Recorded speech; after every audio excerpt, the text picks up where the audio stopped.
নমস্কার, দেখছেন কলকাতা টিভি। আপনাদের সঙ্গে আমি মধুবন্তী। শুরু করছি 4টের 4 দিক। শুরুতেই যে খবরে নজর রাখবো, জালে শিবু উত্তম, অধরা শাহজাহান। আমরা জানি গতকালই শিবু হাজরা তাকে গ্রেফতার করা হয়েছে এবং 8 দিনের পুলিশ হেফাজতের নির্দেশ বসিরহাট আদালতের। শাহজাহান সাগরেদ শিবু হাজরার পুলিশ হেফাজত, 8 দিনের পুলিশ হেফাজতের নির্দেশ বসিরহাট আদালতের। গণধর্ষণ ও খুনের চেষ্টার অভিযোগে আদালতে পেশ করা হয়। গোপন জবানবন্দিতে গণধর্ষণের অভিযোগ করেন এক মহিলা। গণধর্ষণের মামলা দায়ের হতেই পুলিশের জালে শেখ শাহজাহানের সাগরেদ শিবপ্রসাদ 8 দিনের পুলিশ হেফাজতের নির্দেশ বসিরহাট আদালতে।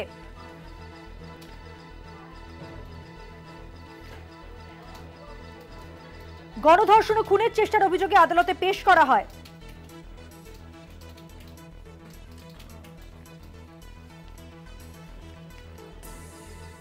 শনিবারই নেজার থানা অঞ্চল থেকে গ্রেফতার করা হয় শিবু হাজরাকে এবং 8 দিনের পুলিশ হেফাজতের নির্দেশ বসিরহাট থানায়। আমরা কথা বলবো, আদালতে আজ ঠিক কি হলো জানবো। আমাদের সঙ্গে সরাসরি রয়েছেন আমাদের প্রতিনিধি সঞ্জিত চক্রবর্তী।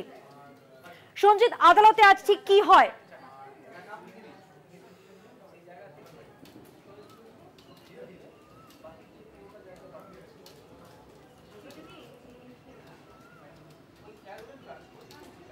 সঞ্জিত, জানতে চাইবো আদালতে আজ কি হলো? 8 দিনের পুলিশ হেফাজতের নির্দেশ দিয়েছে আদালত।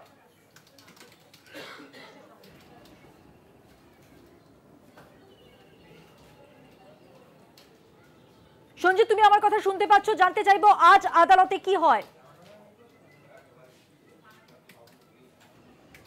দেখুন, শিবপ্রসাদ হাজরাকে যখন আজকে বসিরহাট মহকুমা আদালতে তোলা হয় এবং তাকে 10 দিনের পুলিশ হেফাজতে নেওয়ার আবেদন জানিয়েছিল সন্দেশখালী থানার পুলিশ, ইতিমধ্যে তাকে 8 দিনের পুলিশ হেফাজতে আবেদন বিচারক দিয়েছে।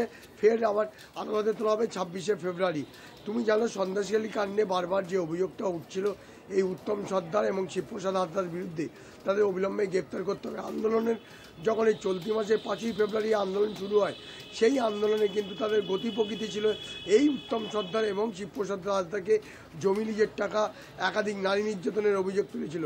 কিন্তু সেই অভিযোগের ভিত্তিতে পুলিশ, বিশেষ করে ম্যাজিস্ট্রেটের কাছে 144 জবানবন্দি দেন, 164 জবানবন্দি দেন এক নির্যাতিতা, যে অভিযোগটা করেন যে চলতি মাসের 7ই ফেব্রুয়ারি তারা যারা মিছিল করছিল, আন্দোলন করছিল, সেই সময় নাকি মিছিলের মধ্যে ঢুকে গিয়ে উত্তম সর্দার এবং শিবপ্রসাদ হাজরা তাদের জামা কাপড় ছিঁড়ে দেয়। ঠিক তারপরেই, ঠিক 15 দিনের মাথায় বসিরহাট মহকুমা আদালতে তারা 164 জবানবন্দি দেন। ওই নির্যাতিতা মহিলা, তাকে গণধর্ষণ করা হয়েছে। সেই জবানবন্দিদের প্রেক্ষিতে পুলিশ, ম্যাজিস্ট্রেট নির্দেশ দেয়, পুলিশ তদন্ত শুরু করে এবং শিবপ্রসাদ হাজরাকে সন্দেশখালী নেজাটের এলাকা থেকে গ্রেপ্তার করা হয় এবং গ্রেপ্তার করে তাকে শারীরিক পরীক্ষা করে, অর্থাৎ মেডিকেল করার পরে আজ বসিরহাট মহকুমা আদালতে তোলা হয়। ইতিমধ্যে মূল অভিযোগ, ইতিমধ্যে শিবপ্রসাদ হাজরার বিরুদ্ধে 2টো অভিযোগ দায়ের করা হয়েছে। একটা হচ্ছে 376 ডি অর্থাৎ গণধর্ষণের মামলা, অন্যটা 307 অর্থাৎ খুনের চেষ্টা। এই 2টি মামলার পরিপ্রেক্ষিতে কিন্তু আজকে তাদের পুলিশ হেফাজত নিয়েছে এই শিবপ্রসাদ হাজরাকে 8 দিনের। পাশাপাশি গতকালকেই উত্তম সর্দারকে কিন্তু পুলিশ হেফাজতে নেওয়া হয়েছিল 8 দিনের।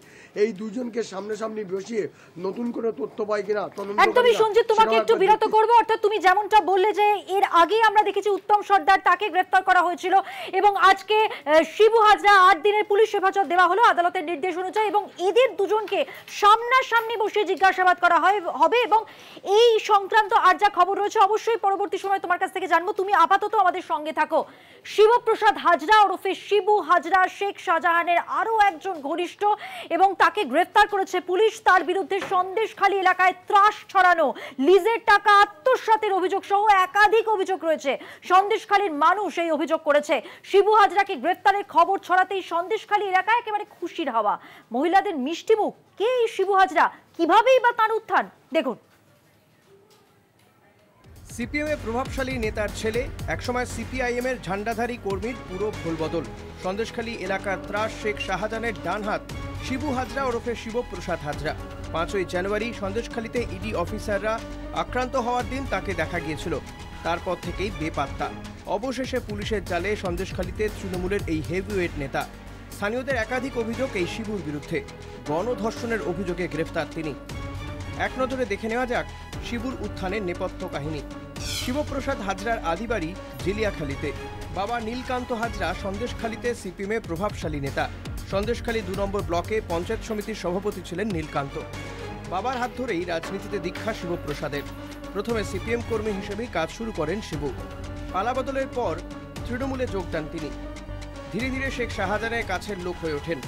সন্দেশখালী 2 নম্বর ব্লক তৃণমূল সভাপতি পদ পান শিবপ্রসাদ। 2013 পঞ্চায়েত ভোটে উত্তর 24 পরগনা জেলা পরিষদে তৃণমূলের টিকিটে জয়ী হন। 2018 সালেও জেলা পরিষদে জয়ী হন। 2023 সালেও জেলা পরিষদে প্রার্থী হয়ে জয়ী। পরপর 3 বার জেলা পরিষদ সদস্য। রাজনৈতিক উত্থানের সঙ্গে সঙ্গে ক্ষমতার দাপট। শেখ শাহজাহানের হয়ে বিভিন্ন কাজে শিবুর যোগ থাকার অভিযোগ সামনে আসতে থাকে। অভিযোগ, মেছোভেরি থেকে চাষের জমি সহ এলাকা পরিচালনার সমস্ত দায়িত্ব শেখ শাহজাহানের অঙ্গুলি হেলনেই করতেন শিবপ্রসাদ। শেষ পর্যন্ত এলাকার মানুষের সমবেত প্রতিবাদ এবং পুলিশের জালে শিবপ্রসাদ হাজরা। আগে গ্রেপ্তার হন শাহজাহানের আরেক ঘনিষ্ঠ উত্তম সর্দার। সন্দেশখালী থেকে সঞ্জিত চক্রবর্তীর রিপোর্ট, কলকাতা টিভি। গতকালই সাংবাদিক বৈঠক করেন ডিজি রাজীব কুমার এবং তিনি তার সাংবাদিক বৈঠকে সাংবাদিকদের মুখোমুখি হয়ে এই 144 ধারা যা সন্দেশখালীর উত্তেজনা প্রবণ এলাকায় জারি রয়েছে সেই সমস্ত এলাকায় 144 ধারা জারি নিয়েও কিন্তু প্রসঙ্গটি তোলেন এবং তিনি যেটা বলেন যে সব জায়গায় আর 144 ধারার প্রয়োজন নেই, 144 ধারা প্রত্যাহার। তাই জন্য 4টি জায়গায় এখনো পর্যন্ত যেটা জানা যাচ্ছে যে গোপালঘাট, দাউদপুর, আতাপুর, পুলেপাড়া থেকে প্রত্যাহার করা হয়েছে এবং বাকি যে 15টি জায়গা 21শে ফেব্রুয়ারির পর 144 ধারা প্রত্যাহার জানালেন বসিরহাটের পুলিশ সুপার। আরো বিস্তারিত তথ্য জানবো, আমাদের সঙ্গে সরাসরি রয়েছেন আমাদের প্রতিনিধি সঞ্জিত চক্রবর্তী, তার কাছ থেকে। সঞ্জিত, বসিরহাটের পুলিশ সুপার তিনি যে 4টি জায়গা থেকে প্রত্যাহার করা হয়েছে এই 144 ধারা জানিয়ে দিয়েছেন এবং পরবর্তী সময়ে আরো বাকি জায়গাগুলি থেকে 144 ধারা প্রত্যাহার হবে। সব মিলিয়ে কি পরিস্থিতি, কি খবর রয়েছে এই প্রসঙ্গে তোমার কাছে? দেখো, ইতিমধ্যে ডিজির সাংবাদিক সম্মেলন, তারপরে বসিরহাট পুলিশ সুপারের সাংবাদিক সম্মেলন, তারপরে তুমি জানো 144 ধারা সন্দেশখালী 2 নম্বর ব্লকে যে 7টি গ্রাম পঞ্চায়েত অর্থাৎ বেরমুজুর 1 গ্রাম পঞ্চায়েতকে বাদ দিয়ে 7টি গ্রাম পঞ্চায়েতে 144 ধারা জারি ছিল। আজকে দুপুর 12টার পরে অর্থাৎ বসিরহাট পুলিশ জেলার পুলিশ সুপার ডক্টর হাসান মেহেদি রহমান তিনি জানিয়ে দেন অফিসিয়ালিভাবে 4টি জায়গা অর্থাৎ এই সন্দেশখালী দ্বীপ অঞ্চলের যে 4টি জায়গা অত্যন্ত গুরুত্বপূর্ণ। একদিকে গোপালের ঘাট, আতাপুর, দাউদপুর, পুলেপাড়া, এই 4টি নদী এলাকা থেকে 144 ধারা প্রত্যাহার করা হলো। পাশাপাশি আগামী 21শে ফেব্রুয়ারি যে 19টা জায়গার মধ্যে 4টে গেল আর 15টা জায়গায় কিন্তু তারা দুপুর 12টার পরে 144 ধারা উঠিয়ে দেবে। সব মিলিয়ে সন্দেশখালী যে আবার ফিরে পুনরায় যে স্বাভাবিক ছন্দে ফিরছে অর্থাৎ সন্দেশখালী স্বাভাবিকে পথে চেয়েছে অর্থাৎ সন্দেশখালী পুরনো মেজাজে ফিরছে তা বলা বাহুল্য। আজকে এই 144 ধারা তুলে নেওয়ায় রীতিমতো তাৎপর্যপূর্ণ। পুলিশ মনে করছে পুলিশ শান্তিপূর্ণ আছে এলাকায় যথেষ্ট পুলিশ পিকেট রয়েছে। এলাকায় মানুষ একদিকে যেমন উচ্চ মাধ্যমিক পরীক্ষা চলছে, বিভিন্ন ক্যাম্প হচ্ছে অর্থাৎ সন্দেশখালী একাধিক রাজ্য সরকারের বিভিন্ন প্রকল্পের ক্যাম্প তৈরি হচ্ছে, ক্যাম্প করছে, পাড়ায় পাড়ায় সমাধান থেকে শুরু করে একাধিক প্রকল্পের ক্যাম্প হচ্ছে। ছাড়া মানুষের ফেরি চলাচলের ওপর স্বাভাবিক অর্থাৎ ফেরি চলাচলের ওপর যে প্রত্যেক দিনের মতো তারা বেরোচ্ছে, যার কারণে 144 ধারায় ইতিমধ্যে কিন্তু যেখানে প্রয়োজন নেই এই 4টি জায়গা সেটা পুলিশ সুপার অফিসিয়ালিভাবে জানিয়ে দিলেন এবং আগামী 21শে ফেব্রুয়ারি বাকি 15টা জায়গায় 7টা পঞ্চায়েতের সেটা কিন্তু দুপুর 12টার পরে সেই 144 ধারা প্রত্যাহার করবে। অর্থাৎ সে বলা বাহুল্যে পরিস্থিতি এখন যথেষ্ট নিয়ন্ত্রণে, ইতিমধ্যে এলাকার যথেষ্ট শান্তি রয়েছে বলে পুলিশ সুপার দাবি করেছেন এবং কোনো রকম অভাব অভিযোগ থাকলে সরাসরি পুলিশ সুপার থেকে শুরু করে অতিরিক্ত পুলিশ সুপারের মোবাইল ফোন নাম্বার দেওয়া আছে, সরাসরি তাদের সঙ্গে অভিযোগ করতে পারবে। এমনকি গ্রামে গ্রামে পুলিশি টহল চলছে এবং প্রতিটা ব্যাপারে পুলিশ কিন্তু অত্যন্ত কড়া পদক্ষেপ নিয়েছে। সব মিলিয়ে একদিকে শিবপ্রসাদ হাজরার গ্রেপ্তার আর পুলিশ হেফাজত, অন্যদিকে এই প্রত্যাহার অর্থাৎ 144 ধারা 4টি জায়গার থেকে প্রত্যাহার আর আগামী আর মাত্র 3 দিনের মধ্যে আর যে 144 ধারা প্রত্যাহার হতে চলেছে বাকি 15টা জায়গায়। অত্যন্ত তাৎপর্যপূর্ণ। একদমই সঞ্জিত, গতকালই আমরা দেখেছিলাম ডিজি বলেছিলেন যে এলাকা ভিত্তিক রিভিউ হবে এবং তারপরে যাতে পুরোপুরিভাবে স্বাভাবিক ছন্দে ফেরে সন্দেশখালী সেই চেষ্টাই হবে, তার জন্যই কিন্তু 144 ধারা প্রত্যাহার করা হয়েছে 4টি জায়গায়। এই সিদ্ধান্ত আজই নেওয়া হয়েছে। সঞ্জিত, তুমি আমাদের সঙ্গে থাকো। আর এখন একটা বিরতি নেওয়ার সময় হয়ে গেছে, এই সংক্রান্ত খবর নিয়ে ফিরছি একটা ছোট্ট বিরতির পর, সঙ্গে থাকবেন। ফিরে এলাম বিরতির পর সেই সন্দেশখালীর খবরেই ফিরলাম। শুরুতেই যে খবর আপনাদের দিয়েছিলাম, শিবু হাজরা 8 দিনের পুলিশ হেফাজতের নির্দেশ বসিরহাট আদালতের। পাশাপাশি আমরা জানি 4টি জায়গায় সন্দেশখালীর 144 ধারা প্রত্যাহার করা হয়েছে। এবার সন্দেশখালীতে উলটপূরণের খবর দেব। সেখানে বিরোধীদের বিরুদ্ধে এবার পথে নেমেছে আদিবাসীরা। তারা যেটা বলছে যে যৌন নির্যাতনের মিথ্যে অভিযোগ ভাড়া করে এনে মুখ ঢেকে মিথ্যে বলানো হচ্ছে, এমনটাই অভিযোগ গ্রামবাসীদের। কি বলছেন গ্রামবাসীরা শুনুন।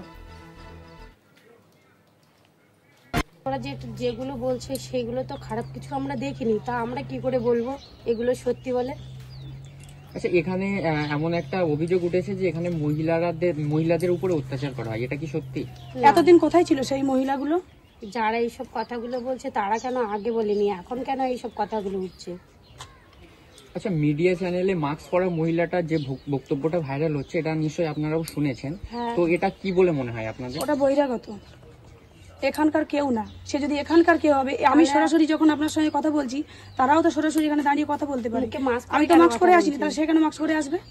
সে যদি তার চরিত্রটা নিয়ে কথা বলতে পারে তাহলে তার মুখটা দেখিয়ে কথা বলুক।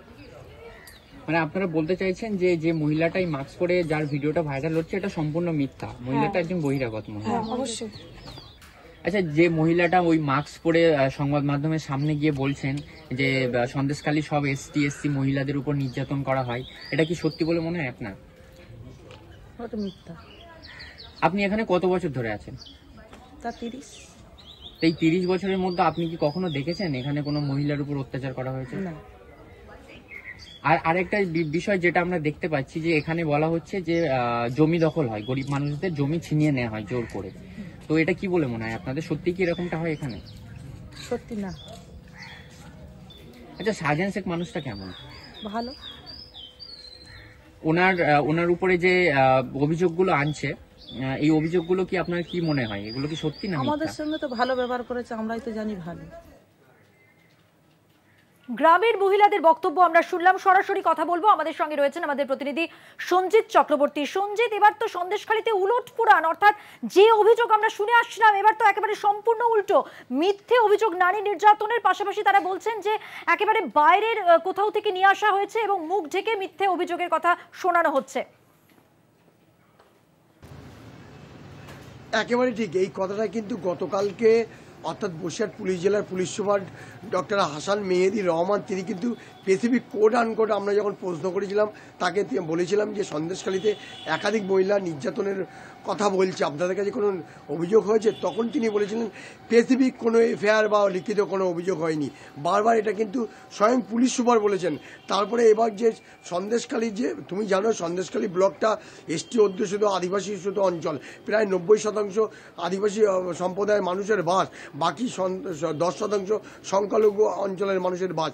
তুমি সেখানে কিন্তু মহিলারাই কিন্তু এবার পথে নেমেছে।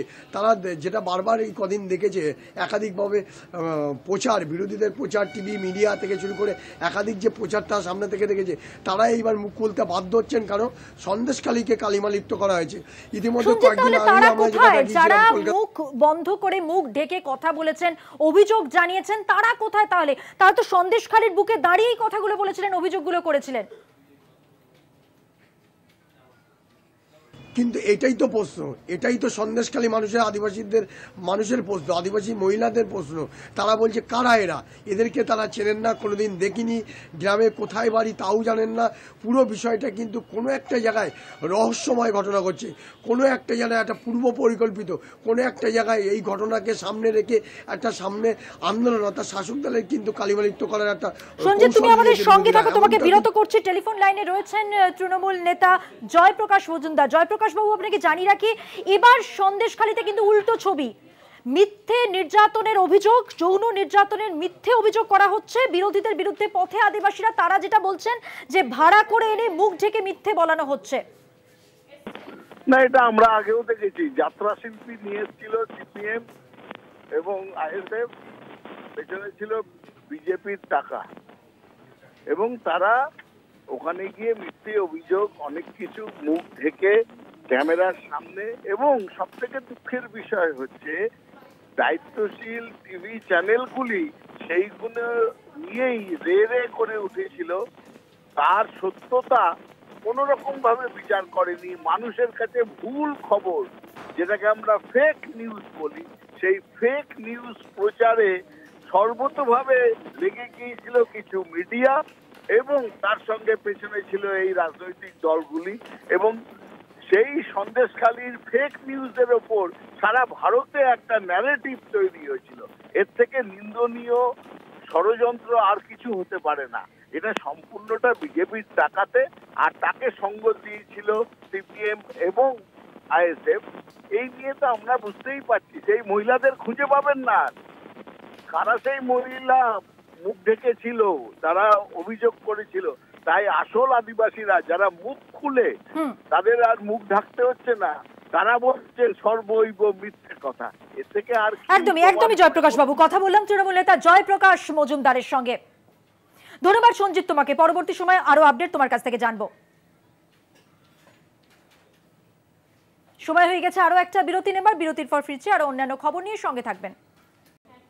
ফিরে এলাম সন্দেশখালীর খবর নিয়ে। আজকে তৃণমূলের প্রতিনিধি দল তারা যান সন্দেশখালীতে এবং তারা গ্রামবাসীদের সঙ্গে কথা বলেন, সন্দেশখালীর বাসিন্দাদের সঙ্গে কথা বলেন। শাসক শিবির সুজিত বসু গেছিলেন পার্থ ভৌমিক, বীরবাহা হাসদা।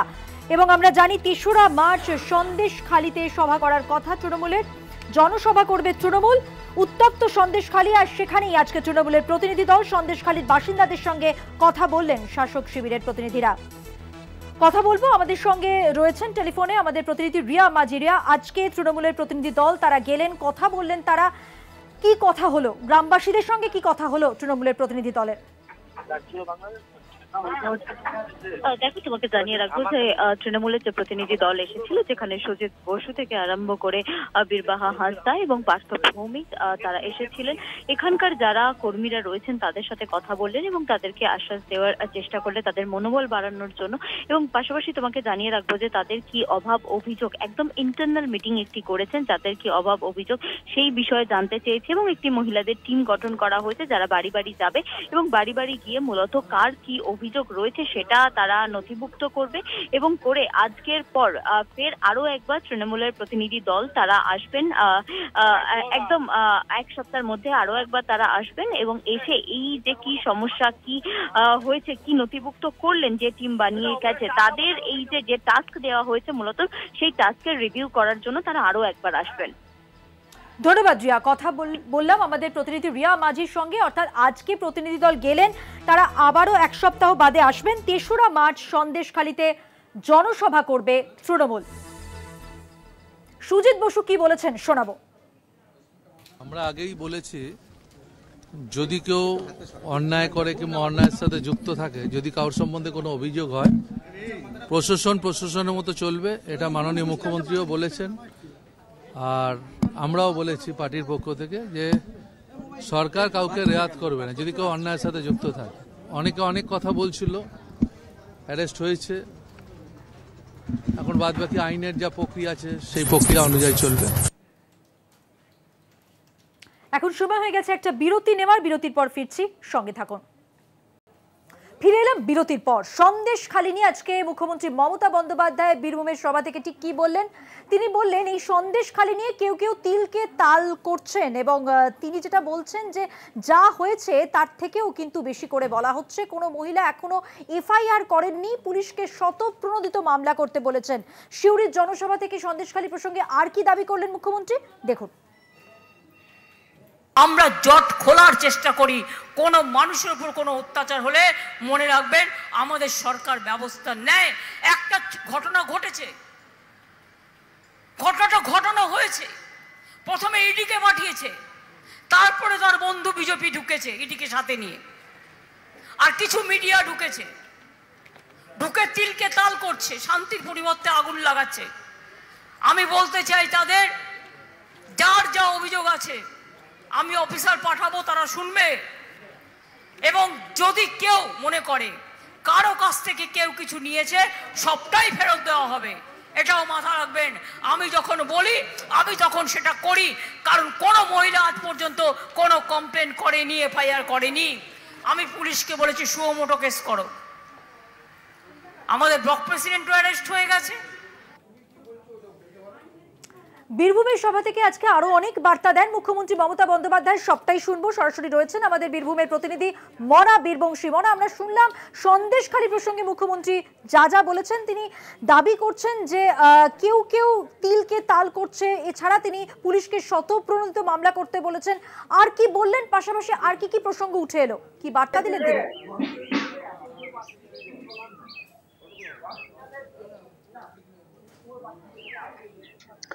একদমই তাই। দেখো, তুমি জানো যে এদিন বীরভূমের সদর শহর সিউড়ির যে চাঁদবাড়ি মাঠ, সেখানেই মুখ্যমন্ত্রী মমতা বন্দ্যোপাধ্যায় যখন সরকারি সুবিধা প্রদান যে কর্মসূচি, সেখানে বক্তব্য রাখতে গিয়ে তিনি কিন্তু একেবারেই সেই স্বমহিমায় কিন্তু ধরা দিলেন, সেটা কিন্তু বলা যেতে পারে।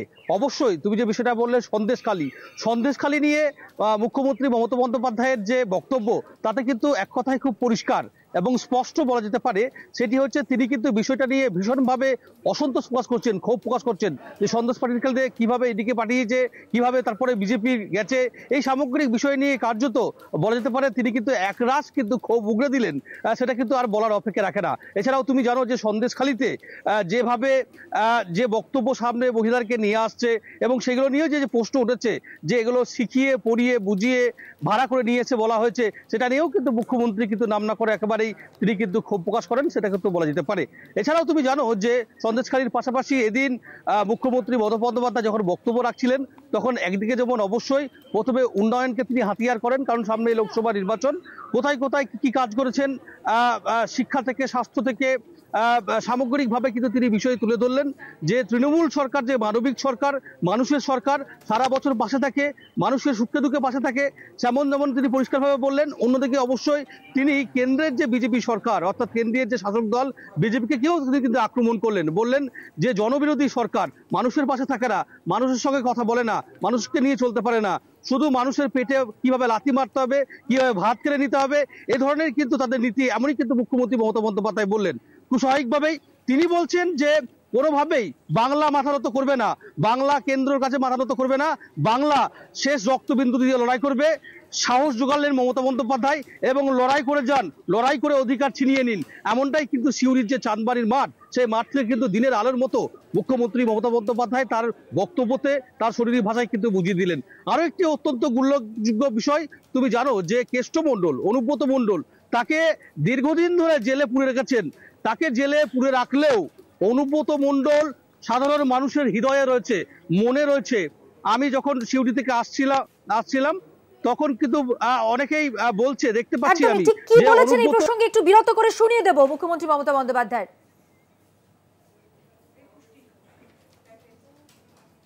কি হয়েছে, তাদের বিরুদ্ধে কোনো স্টেপ নিয়েছে? একেবারেই চূড়ান্ত ক্ষোভ কিন্তু প্রকাশ করলেন মুখ্যমন্ত্রী মমতা বন্দ্যোপাধ্যায় সিউড়ির চাঁদবাড়ি মাঠ থেকে, সেটা কিন্তু বলা যেতে পারে। মধুবন্তী। ধন্যবাদ মনা। কথা বললাম আমাদের প্রতিনিধি মনা বীরবংশীর সঙ্গে।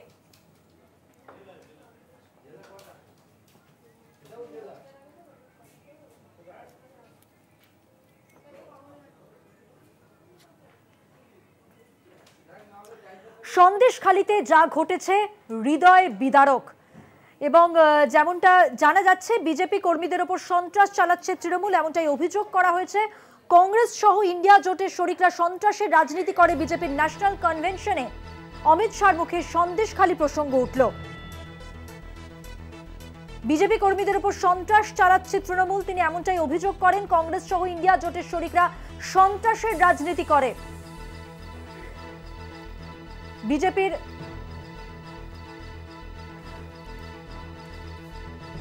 সন্দেশখালীতে হৃদয় বিদারক ঘটনা ঘটেছে। বিজেপি কর্মীদের উপর সন্ত্রাস চালাচ্ছে তৃণমূল, কংগ্রেস সহ ইন্ডিয়া জোটের শরিকরা সন্ত্রাসের রাজনীতি করে বিজেপির ন্যাশনাল কনভেনশনে অমিত শাহর মুখে সন্দেশখালী প্রসঙ্গ উঠল।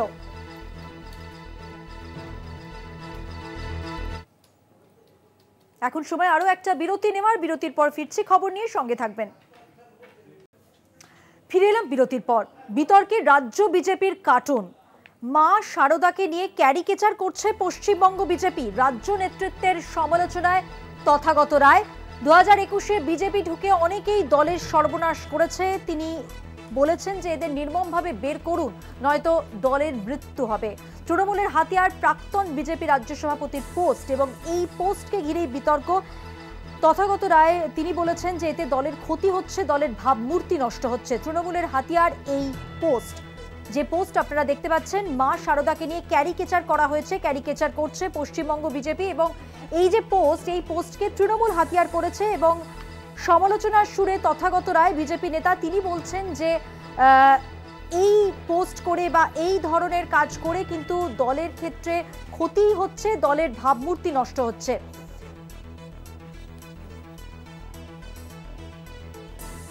আমরা টেলিফোনে যোগাযোগ করেছিলাম, কথা বলেছিলাম বিজেপি নেতা তথাগত রায়ের সঙ্গে। কি বলেছেন তিনি এ প্রসঙ্গে শুনুন। বিজেপির কোন একটা জায়গায় কিছু স্টুপিড লোক আছে, তারা বোকার মতন এই পোস্টটা করেছে। তাদের কোনো ধারণা ছিল না যে এইরকম একটা পোস্ট করে এটাতে মা শারদার অপমান করা হয়। তো তাদের যে অন্যায়টা করেছে, যে ভুলটা করেছে, সেটা সম্বন্ধে অ্যাপোলোজাইজ করা, সেটা সম্বন্ধে দুঃখ প্রকাশ করা তো বিজেপির উচিত বা বিজেপি সমর্থকদের উচিত। শ্রমিক ভট্টাচার্য করেছেন, আমিও করেছি। আর এবার যে খবরে নজর রাখবো, কিছুক্ষণ আগে আপনাদের যেমনটা বলছিলাম যে আজকে বীরভূমে যে সভা করেছেন মুখ্যমন্ত্রী মমতা বন্দ্যোপাধ্যায়, তিনি কিন্তু তার বক্তব্যে অনেকগুলি প্রসঙ্গ এনেছেন, অনেক বার্তা দিয়েছেন তিনি। তার মধ্যে হলো আধার কার্ড। এই আধার কার্ড নিয়ে তিনি কিন্তু অভিযোগ করেছেন। তিনি বলছেন যে তিনি অভিযোগ করছেন যে কোন অধিকারে আধার সংযোগ কেটে দেওয়া হচ্ছে। আধার না থাকলেও রাজ্যের প্রকল্পের সুবিধা, এবং মমতা বন্দ্যোপাধ্যায় বলেছেন যে ইচ্ছাকৃতভাবে আধার কার্ড বাতিল করে দেওয়া হচ্ছে। লোকসভা নির্বাচনের আগে যে বার্তা দিলেন মমতা বন্দ্যোপাধ্যায়, সেখানে তার অভিযোগ, আধার কার্ড বাতিল করার অভিযোগ তুলেছেন তিনি। অনেকের আধার লিংক কেটে দেওয়া হয়েছে, এমনটাই অভিযোগ তার। কোন অধিকারে আধার সংযোগ কেটে দেওয়া হচ্ছে প্রশ্ন তুলেছেন তিনি। কি বলেছেন মমতা বন্দ্যোপাধ্যায় দেখুন। আমার কাছে অনেক খবর আছে, অনেকের আধার কার্ড লিংক কেটে দেওয়া হচ্ছে। জামালপুরে 50 জনের কাটা হয়েছে। জামালপুরটা বর্ধমানে, বীরভূমেও কাটা হচ্ছে, উত্তর 24 পরগনাও কাটা হচ্ছে, দক্ষিণ 24 পরগনাও কাটা হচ্ছে, নর্থ বেঙ্গলেও কাটা হচ্ছে। প্রথমে বলবে আধার না হলে তুমি চোখে দেখবে আধার, তোমার ব্যাংক অ্যাকাউন্ট হবে না, তুমি কোনো সুযোগ পাবে না। কোন অধিকারে তুমি কাউকে না জিজ্ঞেস করে তার আধার কার্ড কেটে নিচ্ছ? লজ্জা করে না? ইলেকশনের আগে তারা যাতে ব্যাংকের লোন না পায়, ব্যাংকের মাধ্যমে টাকা না পায়, ফ্রি রেশন না পায়, লক্ষ্মীর ভান্ডার না পায়, তার জন্য তোমাদের চক্রান্ত। আমি পরিষ্কার বলে যাচ্ছি, আমার চিফ সেক্রেটারি সহ অন্যান্যরা এখানে আছেন। আধার কার্ড, নো আধার কার্ড, আমাদের কোনো স্কিম বন্ধ হবে না। আমরা আমাদের কার্ডের মাধ্যমে আমরা স্টেট গভর্নমেন্ট চালিয়ে যাব। আর যে কাজটি দিল্লি করছে, ওদের থোথা মুখ ভোতা করে দেবো। আজ সিউড়ির যে সভায় মুখ্যমন্ত্রী মমতা বন্দ্যোপাধ্যায় বক্তব্য রাখলেন, সেখানে তিনি যে বিষয়গুলি নিয়ে বক্তব্য রেখেছেন, তার যে অভিযোগ রয়েছে তা আধার কার্ড নিয়ে।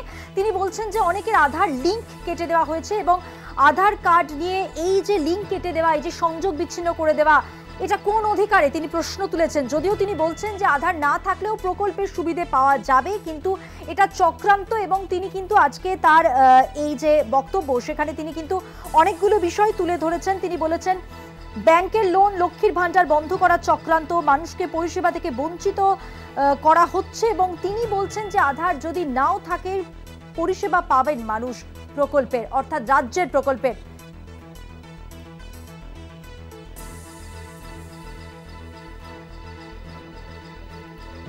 মুখ্যমন্ত্রী মমতা বন্দ্যোপাধ্যায় বলছেন আধার না থাকলেও রাজ্যের যে সমস্ত প্রকল্পগুলি রয়েছে সেই প্রকল্পের সুবিধা মানুষ পাবে।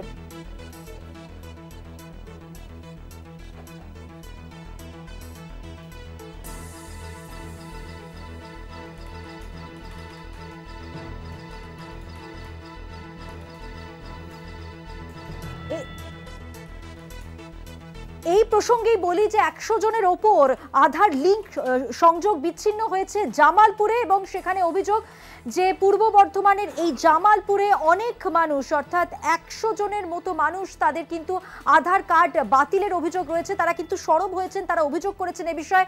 ঠিক কি বলছেন তারা দেখুন।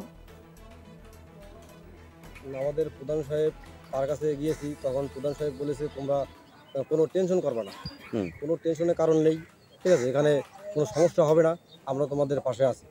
গ্রাম জুড়ে কি একটা আতঙ্ক রয়েছে? আতঙ্কটা অনেকটা ছিল, কিন্তু প্রধান সাহেব যখন আমাদের সেই আশ্বাসটা দিল তখন আমাদের অনেকটা বুকের ভেতর সাহস আসলো। 30-30টা মতন চিঠি এসছে, অঞ্চলেরই বিভিন্ন গ্রামে আছে। আচ্ছা, চিঠিগুলো দেখা যাচ্ছে অনেক বাড়িতে নিচ্ছে, আবার হয়তো কেউ নিচ্ছে না। একটা ভয়ে ভীতিভাবে ভাবছে যে কি হবে। আমার মনে হয় যদি প্রশাসন এই ব্যাপারটা নিয়ে ভাবে, আমাদের রাজ্যের মুখ্যমন্ত্রী সে ব্যাপারটা যদি দেখে, তাহলে আমার মনে হয় ভালো হয়। সিউড়ির চাঁদমারি মাঠের যে সভা, সেখান থেকে মুখ্যমন্ত্রী মমতা বন্দ্যোপাধ্যায় যে প্রসঙ্গ উত্থাপন করেছিলেন তার বক্তব্যে সেখানে আধার কার্ডের প্রসঙ্গ আসে। তিনি অভিযোগ করেন যে অনেকের আধার লিঙ্ক কেটে দেওয়া হয়েছে এবং সেই অভিযোগের পরই আমরা যে ছবি দেখালাম পূর্ব বর্ধমানের জামালপুরের ছবি, সেখানে অনেক মানুষের আধার লিঙ্ক কেটে দেওয়া হয়েছে। তারা ঠিক কি অভিযোগ জানালেন?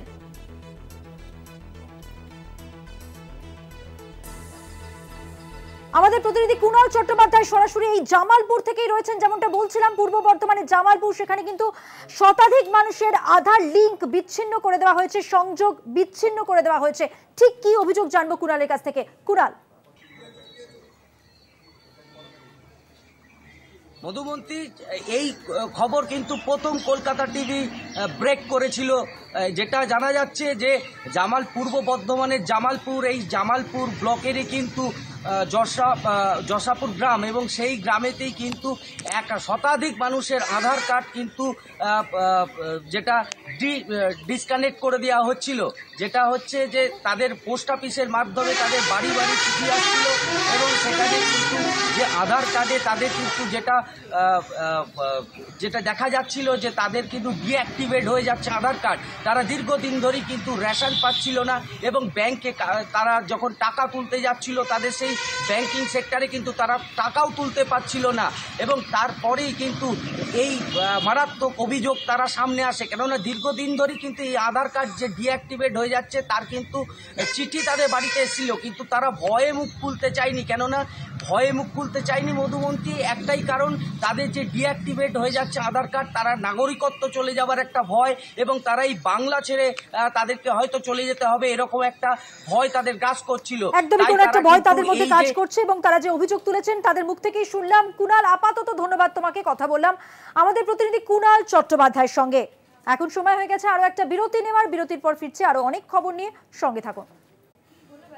অনুব্রতহীন বীরভূমে আজকে মুখ্যমন্ত্রী মমতা বন্দ্যোপাধ্যায় সভা করেন এবং তিনি জেলবন্দি অনুব্রতর পাশেই দাঁড়ালেন। তিনি বললেন যে কেষ্টকে জেলে ভরে রেখেছে, কিন্তু মানুষের মন থেকে দূরে করতে পারবে না। ও কাজ করেছে, কাজ করতে জানে, তাই ওকে জেলে ভরে রাখা হয়েছে, এমনটাই দাবি করেছেন মমতা বন্দ্যোপাধ্যায়। কি বলেছেন দেখুন। আজকে কেষ্টকে কতদিন ধরে জেলে ভরে রেখে দিয়েছে, কিন্তু মানুষের মন থেকে ওকে দূর করতে পারেনি। আমি তো আস্তে আস্তে দেখছিলাম ম্যাক্সিমাম ইয়াং জেনারেশন ওর কথা বলছে। আমি শিখিয়ে দিইনি, আমি মানুষের রেসপন্সটা দেখছিলাম। ও কাজ করেছে, কাজ করতে জানে। যদি ওর বিরুদ্ধে কোনো অভিযোগ থাকে, সেম অভিযোগ আপনাদের নেতাদের নামে কোটা আছে, আজ পর্যন্ত একটা কেস আপনারা অ্যাকশন নিয়েছেন?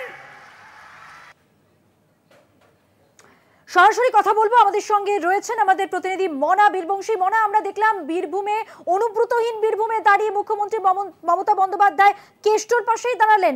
কেষ্ট কাজ করতে জানে, তাই তাকে জেলে ভরে রেখেছে, এমনটাই দাবি করলেন।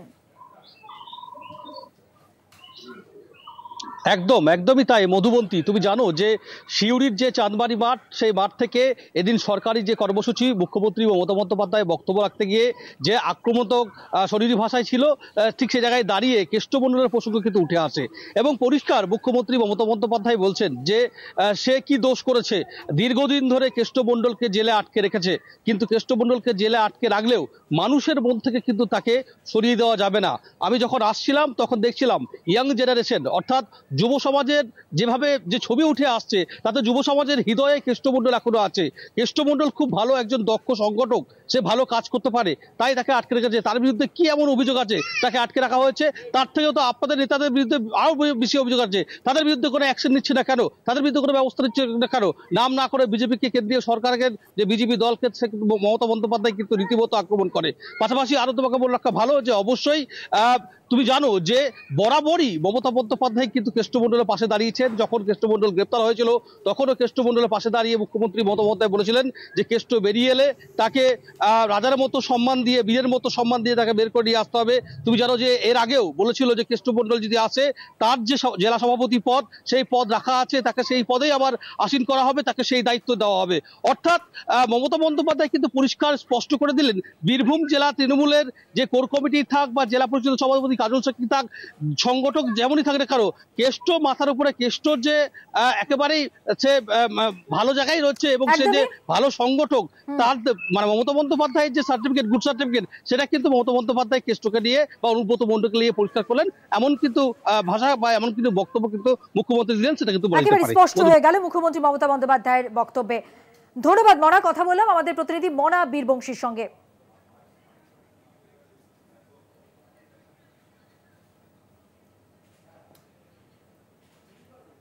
4টে 4 দিক আজকের মতো এ পর্যন্তই। দেখছেন কলকাতা টিভি, রাত দিন 7 দিন।